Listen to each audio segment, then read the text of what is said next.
Machiavelli Mills TV, what's going on, y'all? So yesterday I saw a post and it was asking people about asking them what movie terrified you or traumatized you the most. Listen, when I was a kid, my auntie Linda, my cousin, she always in these posts. My cousin, her name is Andrea. We call her Duddy.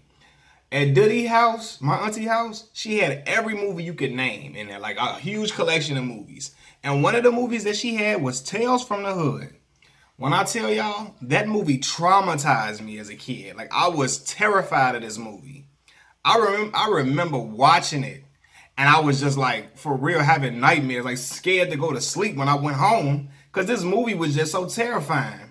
Like I don't know, like for real, it's creepy. This movie is it's extremely creepy.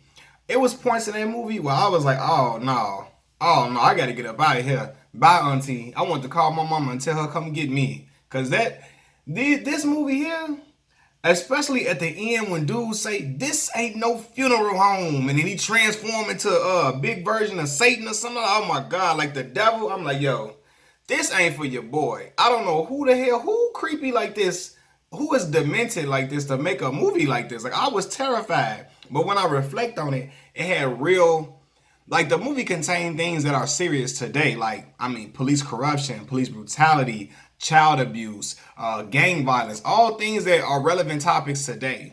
But when I was watching it, like the story about the dude that came back from the dead, you know, they killed him, the police officers killed him, right? He came back from the dead and how he was looking and how he was acting.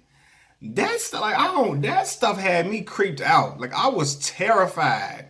I'm like, yo, like this stuff really it made me think people could really be running through the streets coming back from the dead. Like seriously, that part was scarier than the Michael Jackson Thriller video. And Michael Jackson Thriller video terrified the hell out of me. It was the dude that was narrating the video. His voice was just extra creepy, like Peter Thomas' voice from Forensic Files. Like it was one of them type of creepy, like dude on that Michael Jackson Thriller video. But when I tell y'all Tales from the Hood, I mean even the cover, the damn cover of the joint with the skeleton with the gold tooth in his mouth, I'm like, yo, this is creepy. The little dolls that was running around eating on folks and eating on dudes like eating on the racist man, like oh my god, like when I see some dolls like that to this day, it made me think, damn, remember on Tales from the Hood? When them little dolls is eating on that man, like I wouldn't want no dolls running around looking like that.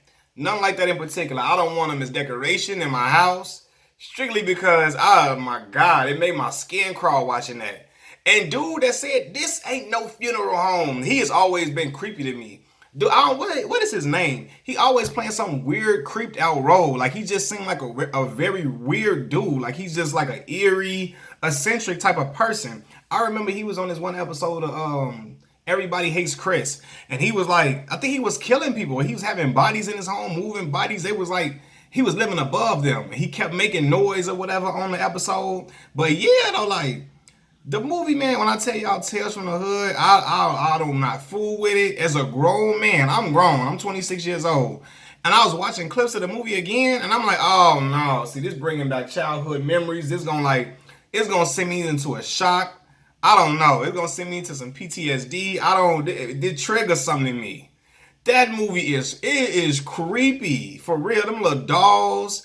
I mean, all of that. Like, when dude turned into the devil at the end, like that, he had a snake-like tongue come out his mouth. I was like, yo, hell no. I'm looking at the screen. I'm like this. I'm looking at my cousins and I'm like, why is y'all watching this? And my auntie, she loved all them type of movies. Like, she loved every type of movie. Every movie you could think of, she had in her house. Like, I remember we watched some movie called Species. And when I tell you it was Species 2 or something, this movie it is, oh my God, it was disgusting just because, like, they was mating with everybody and aliens busting out folks' stomach and all of that. My auntie was watching all different type of movies. Like, oh, she watched every movie you could think of. She know the name of it, who acted in the movie. That was just her. That was her thing. She liked watching movies.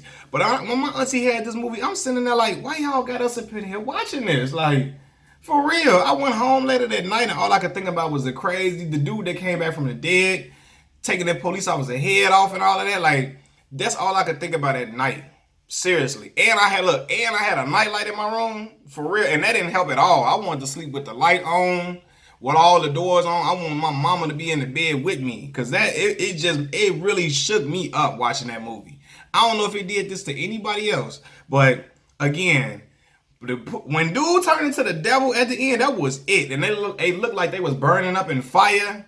And like all the dudes that was in the funeral home with him, like they was burning up, and he told them this is hell, and they were burning up in fire and all of that. I said, oh no, come on, dog, for real. This how we gonna end this movie like this? This how ain't no positive ending at all. We gonna end it like this with the devil coming up and burning them up. I say, y'all, nah, man.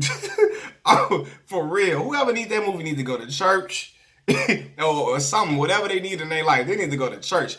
And I heard they made a remake of it, but I heard the second version was weak or something. I heard it was weak, but I know that first version. That's enough for me. I had no interest in watching the second movie because I already felt like I knew what the second movie was gonna be like, but I heard it was lackluster. But the first movie was enough. It was enough for me.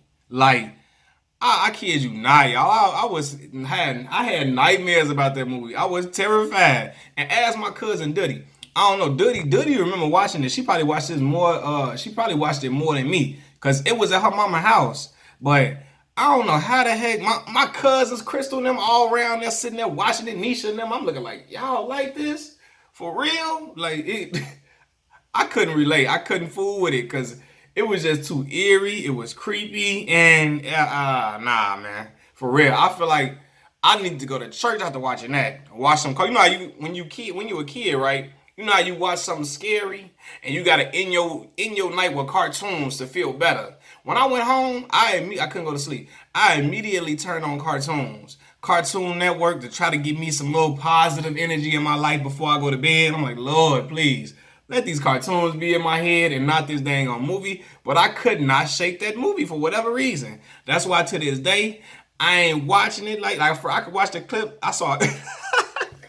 I saw the clip when dude said it said a funeral home. I said, yo, oh no, man, this is all over. This is my childhood all over again. I was trying to watch some cartoons at night, try to get some positive energy. That it did not work. But what movie terrified you as a kid? Machiavelli Mills TV. Peace.